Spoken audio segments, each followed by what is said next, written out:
Hello बच्चों, आज जो है हम नीट 2026 टारगेट वाली क्लासेज और कक्षा 12 दोनों की जो क्लास चल रही है ना, उसकी 11वीं लेक्चर है। आज हमारा लेक्चर कौन सा 11वां है। 12वीं क्लास का पहले चैप्टर का 11 लेक्चर है। कुछ छोटे छोटे लेक्चर, ऐसा नहीं है कि हमारी क्लास ज्यादा घंटे लंबी, नहीं 5 से 7 घंटे तो लगते हैं। ढंग से पहले वाला चैप्टर पढ़ेंगे। पुष्पी पाठकों में जो लैंगिक धर्म वाला चैप्टर है, अगर आप ढंग से पढ़ोगे तो 5 से 7 घंटे तो वैसे भी लगेंगे समझने में। ठीक है ना। तो अब तक हमने जो निषेचन पूर्व की सारी घटनाएं पढ़ ली और निषेचन पढ़ लिया।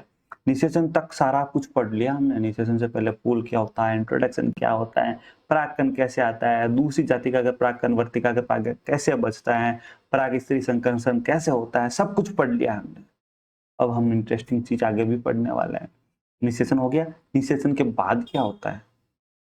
निषेचन से पहले का पढ़ लिया, निषेचन का पढ़ लिया। अब निषेचन के बाद क्या होगा, कौन कौन सी संरचनाएं बनेगी, कौन कौन सी घटनाएं होगी, तो इन सब का अध्ययन किसमें करेंगे? निषेचन पश्च रचनाएं एवं घटना। उसके अध्ययन के साथ साथ हम भ्रूणपोष का भी आज ही अध्ययन कर लेंगे। भ्रूणपोष भी तो निषेचन के बाद ही बनेगा ना। तो निषेचन पश्च संरचना एवं घटनाओं का जनरल इंट्रोडक्शन, उसके बाद भ्रूणपोष का भी अध्ययन कर लेंगे। तो चलो स्टार्ट करते हैं। निषेचन पश्च रचनाएं एवं घटनाएं। तो देखो, निषेचन होने के बाद ये जो आपका फूल है ना, फ्लावर, पुष्प, इस पुष्प के जो ये बाह्य दल है टूट जाएंगे। बाह्य दल जो होंगे ना बेटा, बाह्य दल जिसको कैलिक्स कहते हैं, क्या होगा? प्राय सूख कर गिर जाते हैं। कभी प्राय सूख कर गिर जाते हैं। ठीक है, तो बाह्य दल खत्म, बाह्य दल खत्म। उसके बाद दलपुंज जो है ना, ये भी खत्म, ये भी खत्म हो जाएंगे दलपुंज। ये दलपुंज भी सूख कर गिर जाते हैं। उसके बाद पुमंग, ये पुमंग सारे, ये भी टूट के खत्म। पुमंग भी सारे खत्म हो जाएंगे, सूख कर गिर जाएंगे। फिर जायंग, जाएंगे बीच वाला, जायंग का जो वर्तिका वर्तिका है ना, ये भी खत्म, ये भी खत्म। मतलब यहाँ सारा ये सारा खत्म हो रहा है, सब कुछ खत्म हो रहा है। ठीक है। अब ये अंडाशय, अगर अंडाशय की अलग चीज है बेटा, अंडाशय खत्म नहीं होगा। अंडाशय फल बना देगा। अंडाशय से ही क्या बनेगा? फल बनेगा। अंडाशय बना देगा फल। और बीजांड जो होगा ना बीच में, वो बीजांड बना देगा बीज। ये ध्यान रखना। बाकी के सारे टूट के गिर जाएंगे। ये तो बात हुई फूल की। अब अंडाशय की डिटेल में बात कर लेते हैं। अंडाशय, अंडाशय में क्या होता है? अंडाशय बनाएगा फल। और अंडाशय अंदर क्या होता है? बीजांड। तो बीजांड का क्या होता है समझ लो। बीजांड की संरचना हमने देखी थी। ये रहा आपकी बीजांड की संरचना। ये क्या है आपका बीजांड? बीजांड की संरचना अगर देखें, ओव्यूल संरचना देखें, तब इसमें क्या होगा? ये जो फ्यूनिकल होता है ना बेटा, ये वाला फ्यूनिकल, ये रहा फ्यूनिकल। फ्यूनिकल जो होता है ना बेटा, ये व्रंत स्टॉक बना देता है ना, व्रंत बना देगा। और जो ये हीलियम है ना बेटा, हीलियम बोले तो ये हाइलम बोले, हीलियम बोले, व्रंत तक जो होता है इसमें कोई परिवर्तन नहीं होता, ये भी वैसे ही चिपका रहता है। फिर न्यूक्लियस बीजांड काय, ये वाला पोर्शन, ये वाला पूरा पोर्शन, ये वाला, ये पूरा बीजांड काय जो है समाप्त हो जाता है। क्या हो जाता है? समाप्त हो जाता है। पर कभी कभी पतली परत के रूप में बचा रहता है, तो इसे क्या कहते हैं? पेरिस्पर्म कहते हैं। हम इसके बारे में डिटेल में बात कर चुके हैं, पहले भी समझ चुके हैं इसको। ये तो ठीक है, थोड़ा सा इंट्रोडक्शन लास्ट में बता रहे क्या होता है क्या नहीं होता। बाकी डिटेल क्लास पहले हो चुकी है, अगर नहीं देखी तो जाके देख लेना। ठीक है। तो बीजांड का ही अगर किसी में बचा रह जाता है तो पेरिस्पर्म कहलाता है। क्या कहलाता है? पेरिस्पर्म। नीट का क्वेश्चन बन रहा है, यहाँ पे तैयार हो रहा है, और 12th बोर्ड का भी बन रहा है। पेरिस्पर्म, पेरिस्पर्म क्या है? तो निषेचन के बाद जो बीजांड का एक कुछ रूप बच्चा रह जाता है, उसे पेरिस्पर्म कहते हैं। हम पहले भी समझ चुके हैं डिटेल में। फिर बाह्य आवरण, ये वाला बाह्य आवरण देखो, ये लिखा हुआ बाह्य आवरण। बाह्य आवरण है ये, जो बीज बनता है, बीज का बाह्य कवच बनाता है टेस्टा। एक्चुअली ये पूरा ही बीज में ही परिवर्तित होगा। पूरा क्या बनाएगा बेटा? बीज। पूरा ही बीज में परिवर्तित होगा। तो जो बाह्य आवरण है वो क्या होगा?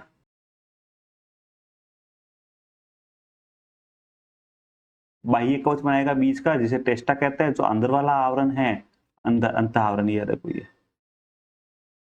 अंत आवरण, या अंत आवरण जो अंत त्वचा या अंत कवच या टैगमेन, जो बीज है उसका अंत कवच। बीज पढ़ेंगे, आगे पढ़ रहे हैं डिटेल में हम, तो उसमें मैं बताऊंगा टेस्टा क्या होता है, टैगमेन क्या होता है। अभी आप इतना से समझो, बीज के बाहर की ओर जो आउटर बाहर की तरफ जो कवच होता है उसे टेस्टा बोलते हैं, और जो उस कवच के जस्ट अंदर की ओर जो कवच होता है उसे टैगमेन बोलते हैं, अंत कवच या टैगमेन बोलते हैं। और जो ये बीजांड द्वार है ना बेटा, बीजांड द्वार, ये वाला, इस बीजांड द्वार की अगर मैं बात करूं तो इसमें कोई विशेष परिवर्तन नहीं होगा। और जो ये भ्रूणकोश है, भ्रूणकोश, भ्रूणकोश जो होता है ना, ये भ्रूण कोष एंडोस्पर्म में बदल जाता है। अभी समझेंगे इसको डिटेल में। एंडोस्पर्म या भ्रूण कोष में बदल जाता है। ये किस में बदल जाता है? पूरा पूरा एंडोस्पर्म या भ्रूण कोष में।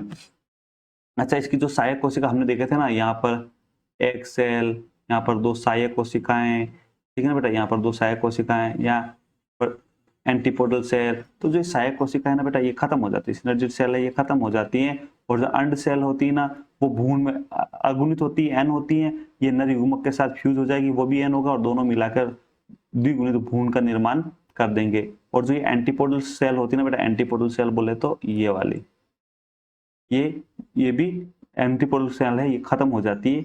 और जो द्वितीयक केंद्रक होता है बीच के अंदर, बीच में द्वितीयक केंद्रक, ये द्वितीयक केंद्रक जो इसका क्या होगा बेटा, सुनना, ये भ्रूण कोष एंडोस्पर्म का निर्माण कराता है। कितना? एंडोस्पर्म का। अच्छा, 2 केंद्रक तो ये, तीसरा इसके अंदर 2 केंद्रक तो ये, तीसरा इसके अंदर नर केंद्रक मिक्स हो जाते हैं, और तीनों मिक्स होकर 3N कैसा भ्रूणपोष बनाता है? 3N बनाता है। और भ्रूणपोष सामान्यतः बाद में समाप्त हो जाता है, किसी किसी में बचा भी रह जाता है, अभी पढ़ेंगे क्या कहते हैं उससे, और जब बीज पढ़ेंगे तो और डिटेल में समझेंगे। तो अभी मैंने आपको क्या बताया, फूल के भी अंडाशय को छोड़कर लगभग सब खत्म हो जाते हैं। अंडाशय के अंदर बीजांड होता है, अंडाशय फल में परिवर्तित हो जाता है, बाकी सब खत्म। और अंडाशय फल में परिवर्तित हो गया, अंडाशय के अंदर जो बीजांड होता है वो बीज में परिवर्तित हो गया। तो बीजांड में कौन कौन सा क्या क्या? तो बीजांड फ्यूनिकल, प्रंतन, बीजांड काई, बाह्य आवरण, अंतावरण, बीजांड द्वार, भ्रूणकोष, सहायक कोशिका, अंडकोशिका, प्रतिध्रुवी कोशिका और द्वितीयक केंद्रक। इन सब के बारे में हमने डिटेल में पढ़ लिया कि निषेचन के बाद इसमें क्या होगा, निषेचन के बाद इनमें क्या होगा। ऑफ कोर्स, तो निषेचन के बाद कौन सी घटना होगी? निषेचन हो गया तो भ्रूणपोष बनेगा, भ्रूण बनेगा, बीज बनेगा, है ना बेटा। ये सारी निषेचन के बाद वाली घटना हमारी। तो हम सबसे पहले निषेचन के बाद वाली घटना की पढ़ते हैं। सबसे पहले शुरुआत करते हैं भ्रूणपोष से। सबसे पहले शुरुआत करते हैं भ्रूणपोष से, स्टार्ट करते हैं। भ्रूणपोष क्या होता है देखो।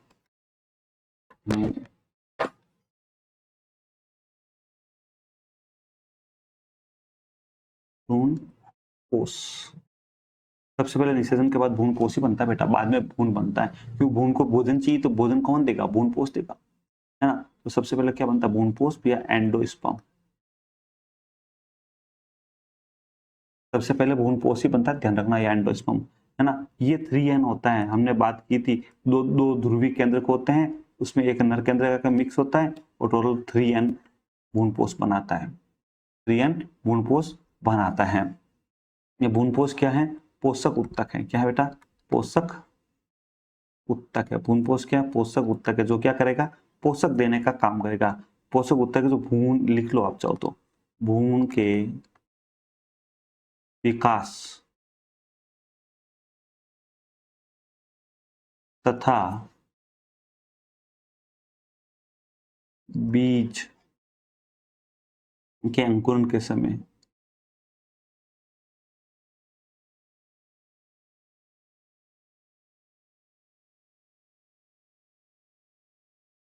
अंकुरण के समय उपयोग में आता है।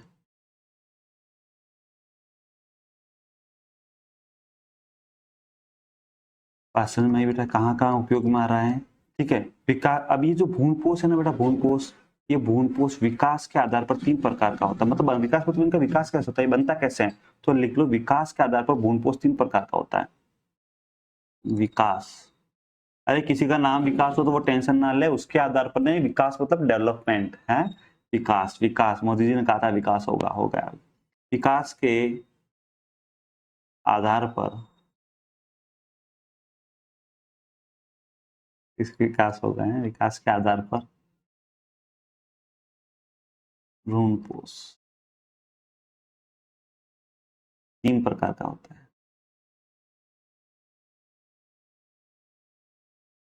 3 प्रकार का होता है, ठीक है। विकास के आधार पर भ्रूणपोष 3 प्रकार का होता है।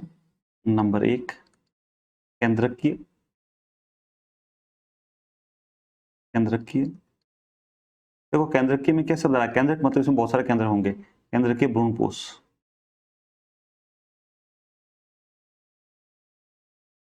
ठीक है, इसे बोलते हैं प्री न्यूक्लियर।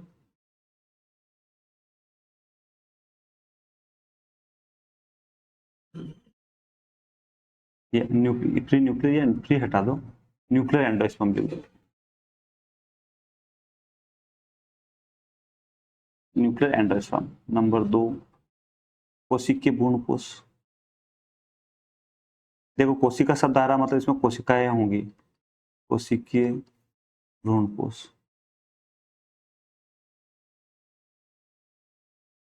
इसको क्या लिखेंगे? Cellular endosperm.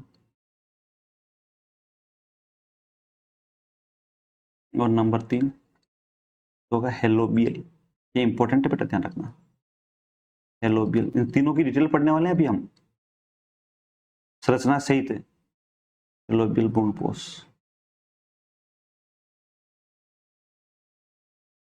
हेलोबियल भ्रूणपोष।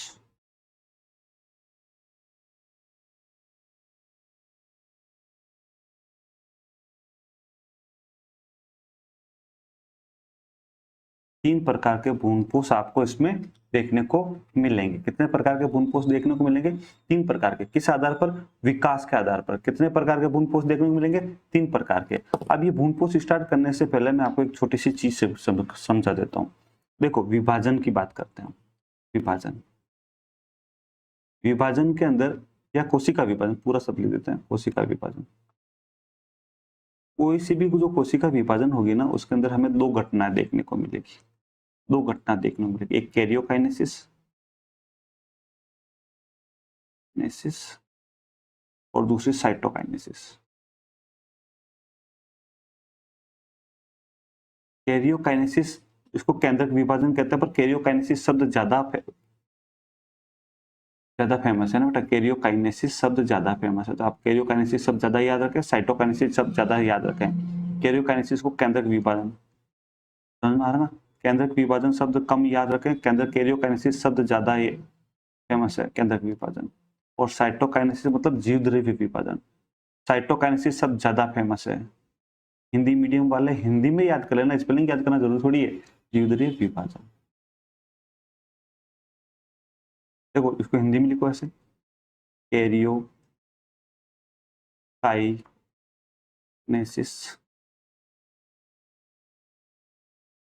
इसको लिखो साइटोकाइनेसिस।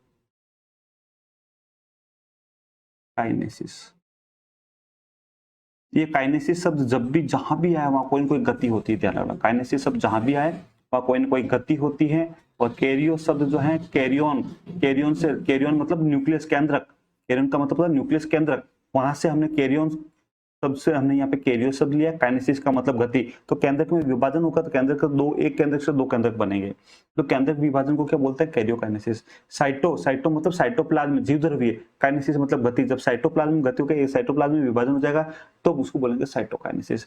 कोशिका विभाजन पूरा पहले कैरियोकाइनेसिस होगा, फिर साइटोकाइनेसिस होगा, उससे एक कोशिका विभाजन होगा।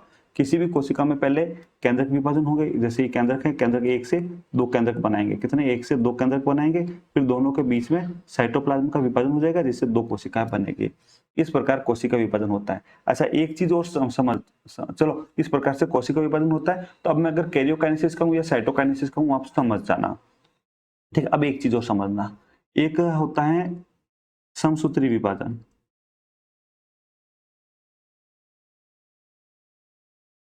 वैसे तो आपको पता होगा इसका मतलब, फिर भी समझना। विभाजन, इसको बोलते हैं माइटोसिस, ठीक है, समसूत्री विभाजन। दूसरा होता है अर्धसूत्री विभाजन।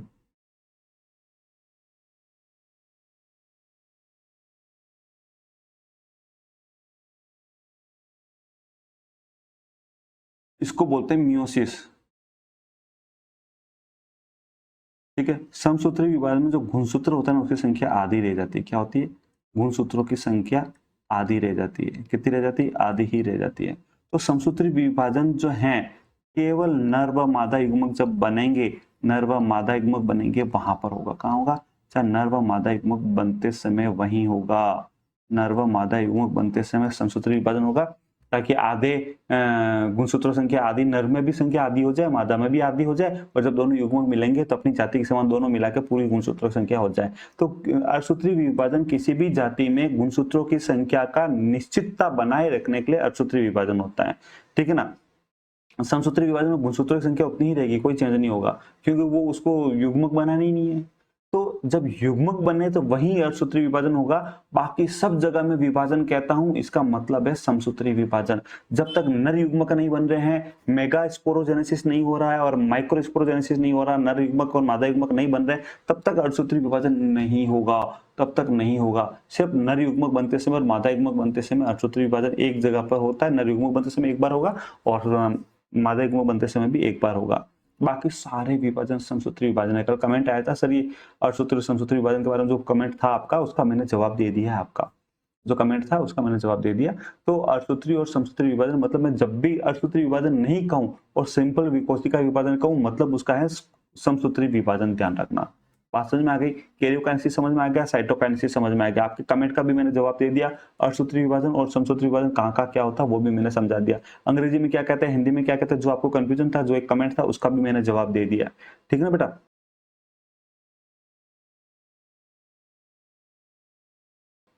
जी सर, अब हम एक एक को डिटेल में लेकर पढ़ने वाले हैं। तो सबसे हमारे पास तीन को देखो चित्र हैं आपके सामने, तीनों प्रकार के बूंद कोष के। इसको आगे डिटेल में देखेंगे। पहला है केंद्रकीय, दूसरा है कोशिकीय और तीसरा है हेलोबियल। तो सबसे पहला आप हेडिंग लगाओगे केंद्रकीय, केंद्रकीय बूंद कोष।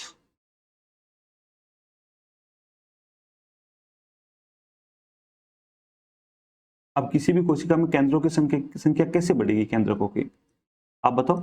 जब उसमें केंद्रक में विभाजन होगा। ऑफ कोर्स जब केंद्रक में विभाजन होगा तो क्या होगा, केंद्रक बार बार विभाजन करेंगे तो केंद्रक बहुत सारे केंद्रक हो जाएंगे, तो बहुकेंद्रक की अवस्था आ जाएगी, है ना। तो इसके अंदर क्या होता है, आप लिखो इसके अंदर फ्री न्यूक्लियर डिवीजन, यानी मुक्त केंद्रक विभाजन, फ्री न्यूक्लियर डिवीजन होगा। इसके अंदर क्या होगा, डिवीजन, या हिंदी में लिखना चाहें तो मुक्त केंद्रक विभाजन। जैसे इसमें बहुत सारे केंद्रक हो जाएंगे बेटा, मुक्त केंद्रक विभाजन। तो ये कैसा होगा, जैसे नारियल का दूध देखा होगा ना, नारियल का दूध उसकी तरीके का होगा। नारियल का दूध जैसे, नारियल के में दूध की तरह जलयुक्त पुंपोष है, नारियल में दूध की तरह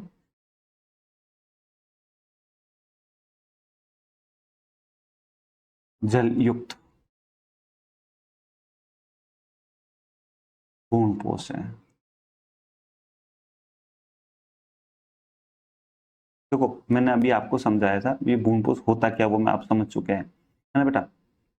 भ्रूणपोष क्या होता है, जो ये दोनों ध्रुवीय केंद्रक थे, ये इसके साथ नर केंद्रक मिल गया और इन सब ने मिलाकर इस यहाँ जो एम्ब्रियो बन रहा है, इस एम्ब्रियो के चारों ओर भ्रूणपोष का निर्माण कर देता है। इस एम्ब्रियो के चारों ओर, बीच में एम्ब्रियो होता है, चारों ओर भ्रूणपोष होता है। हम इसी भ्रूणपोष के बारे में पढ़ रहे हैं, ठीक है। और इसमें सबसे पहले हमने लिखा था केंद्रक की भ्रूणपोष। केंद्रक की भ्रूणपोष मतलब ऐसा भ्रूणपोष जिसके अंदर मुक्त केंद्रक विभाजन होता जाए, जिससे उसमें खूब सारे केंद्रक बन जाए, ठीक है ना, खूब सारे केंद्रक बन जाए। और खाली केंद्रक ही हैं और आगे उसके बाद केंद्रक विभाजन के बाद यानी कि कैरियोकाइनेसिस के बाद साइटोकाइनेसिस नहीं हुआ, साइटोकाइनेसिस नहीं हुआ तो फिर वो पानी की तरह, जैसे नारियल का पानी होता है ना, उसी तरह नारियल का पानी क्या है, केंद्रीय की भ्रूणपोष ही है। और जब वो उसके अंदर साइटोकाइनेसिस हो जाता है, पहले कैरियोकाइनेसिस होता है फिर साइटोकाइनेसिस होता है, तो कैरियोकाइनेसिस होता है तो नारियल का पानी बन जाता है। क्यों, क्योंकि साइटोकाइनेसिस हुआ नहीं, सेल विभाजन हुआ नहीं, सिर्फ केंद्र के विभाजन हुआ, तो नारियल का पानी बन की तरह बन गया। फिर धीरे धीरे उसमें साइटोकाइनेसिस होगा तो वही पानी पीछे जो फिक्स होकर जम जाता है और जो नारियल के अंदर कन्वर्ट हो जाता है, फिर वो पानी नहीं रहता, नारियल बन जाता है, वही पानी जम के।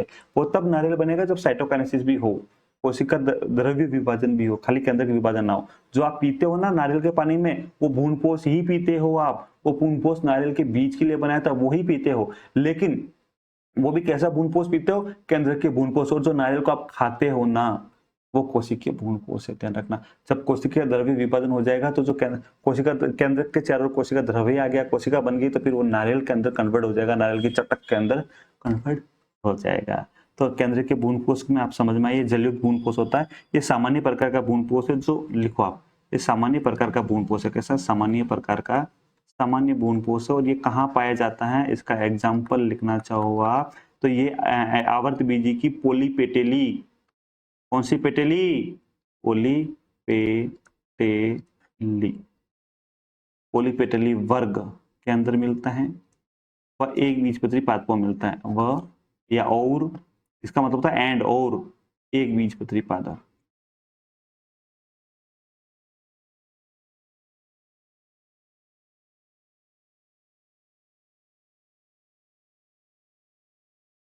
देखने को मिलता है।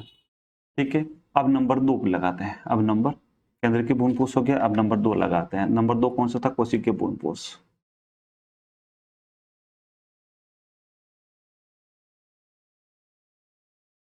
वैसे तभी आपको समझ में आ गया होगा, फिर भी दोबारा लिख देता हूँ, कोशिकीय भ्रूणपोष क्या होता है समझना। इसके अंदर क्या होगा? सबसे पहले कैरियोकाइनेसिस होगा। कैरियोकाइनेसिस मतलब केंद्रक विभाजन, अभी हमने समझा जस्ट वीडियो में पहले। कैरियोकाइनेसिस, और कैरियोकाइनेसिस के तुरंत बाद साइटोकाइनेसिस हो जाएगा। साइटोकाइनेसिस मैंने अभी आपको समझा दिया ये सारा। कैरियोकाइनेसिस के तुरंत बाद साइटोकाइनेसिस हो जाने से कोशिकीय भ्रूणपोष का निर्माण होता है। इस भ्रूणपोष में कैरियोकाइनेसिस और उसके तुरंत बाद साइटोकाइनेसिस हो जाने से इसका कोशिकीय भ्रूणपोष का निर्माण होता है। लिखो, अतः यह प्रारंभ से अंत तक कोशिकीय रहता है, क्योंकि हर केंद्रक विभाजन के बाद कोशिका विभाजन हो रहा है। हर केंद्रक विभाजन के बाद कोशिका द्रव्य विभाजन हो रहा है, तो कोशिका बन रही है। तो ये प्रारंभ से अंत तक, जब शुरुआत होती है तब से लेकर अंत तक कैसा रहता है? कोशिकीय ही रहता है। तो देखो, ये प्रारंभ से अंत तक, अंत मतलब जब तक इसका पूरा उपयोग ना हो जाए, अंत तक कोशिकीय रहता है।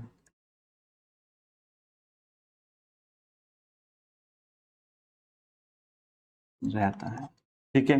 इसके अंदर वो लिखो, सामान्यतः, अच्छा कोशिकीय तो कई बार क्या होता है, लिखो सामान्यतः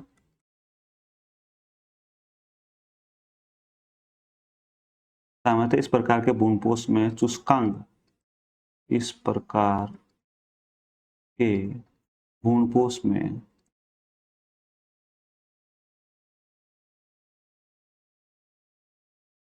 चुस्कांग, चुस्कांग हॉस्टेरिया भी बोलते हैं बेटा, चुस्कांग जो किसी भी चीज को चूसने का काम करता है, वो वाला चुस्कांग विकसित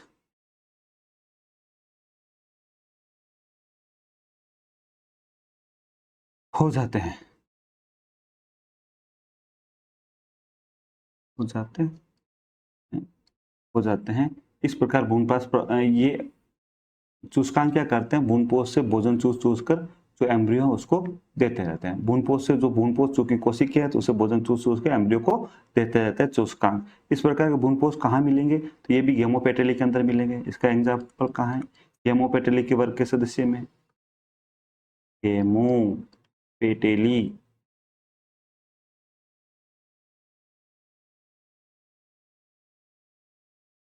वर्ग के सदस्यों में इस प्रकार का भ्रूणपोष पाया जाता है। और लास्ट में जो हमारे पास बचा है हेलोबियल भ्रूणपोष।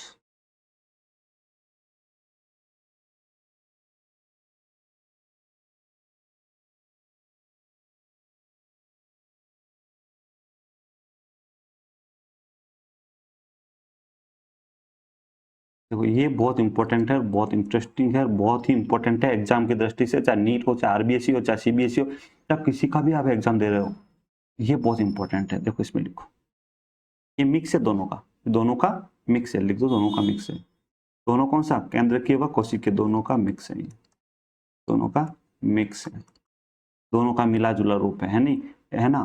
तो लिखो ओनली मोनोकोट, ओनली यानी केवल एक बीजपत्री,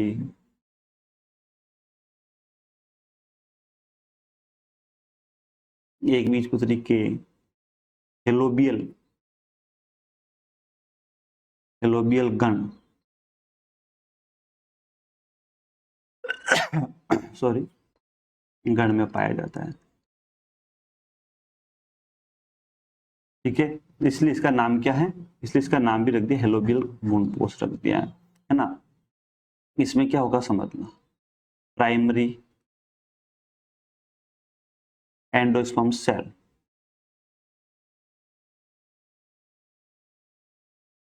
या भ्रूणपोष प्रारंभिक कोशिका, भ्रूणपोष प्रारंभिक कोशिका, जिससे भ्रूणपोष का प्रारंभ होता है बनना, है ना। भ्रूणपोष जब बनता है तो जो ही देखो, दो केंद्र ये ध्रुवीय केंद्रक थे, इसमें नर केंद्रक बन गया। अब ये कोशिका का रूप जब धारण कर ले, जो केंद्रीय कोशिका थी, अब इसको क्या बोलेंगे? भ्रूणपोष प्रारंभिक कोशिका, भ्रूणपोष प्रारंभिक कोशिका। अब अगर इस भ्रूणपोष प्रारंभिक कोशिका के अंदर केंद्रक विभाजन होते जा रहे हैं, केंद्रक विभाजन होते जा रहे हैं और ये आकार में बढ़कर, जैसे ये एम्ब्रियो आकार में बढ़ती जाएगी और चारों ओर से एम्ब्रियो को घेर लेगी अगर, तो केंद्रकीय, और अगर केंद्रक विभाजन उसके साथ कोशिका द्रव्य विभाजन, केंद्रक विभाजन कोशिका द्रव्य विभाजन, तो कोशिकीय।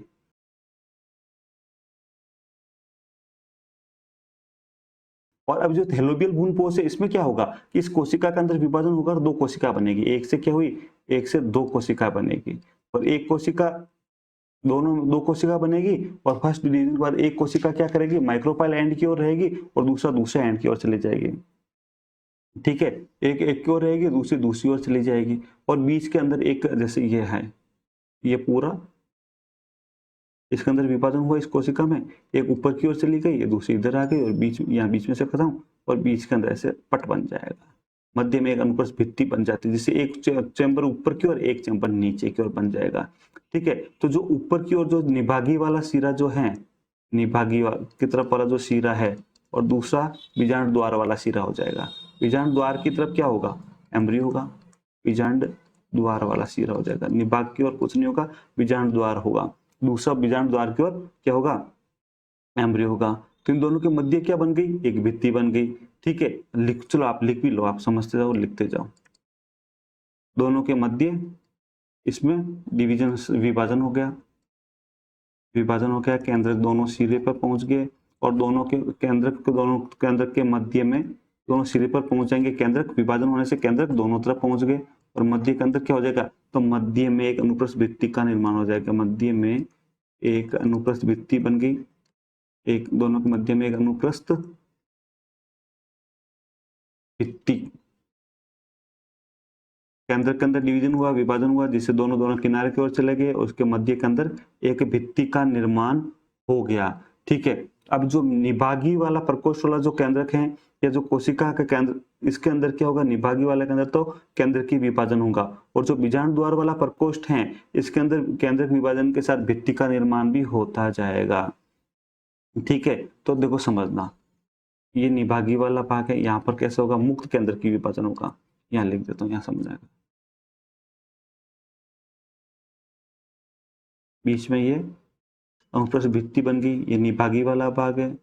यहाँ निभागी वाले भाग के अंदर मुक्त केंद्र की विभाजन होता जाएगा, खूब सारे केंद्रक बन जाएंगे पानी जैसा, और यहाँ पर कोशिका केंद्रक विभाजन, केंद्रक विभाजन के बाद कोशिका द्रव्य विभाजन, तो कोशिकाओं का निर्माण होता जाएगा। तो इसमें दोनों ही प्रकार का भ्रूणपोष मिलेगा, भ्रूण या एम्ब्रियो की ओर, या माइक्रोपाइल या बीजाणु द्वार की ओर तो कोशिकीय भ्रूणपोष, और निभागी सिरे की ओर जो है, निभागी प्रकोष्ठ वाली छोटी कोशिका में केंद्रक मुक्त विभाजन होगा, जैसे केंद्रक के भ्रूणपोष देखने को मिलेगा। ठीक है, ये एक बीजपत्री के हेलोबियल गण के अंदर ही मिलता है, और कहीं मिलता नहीं है।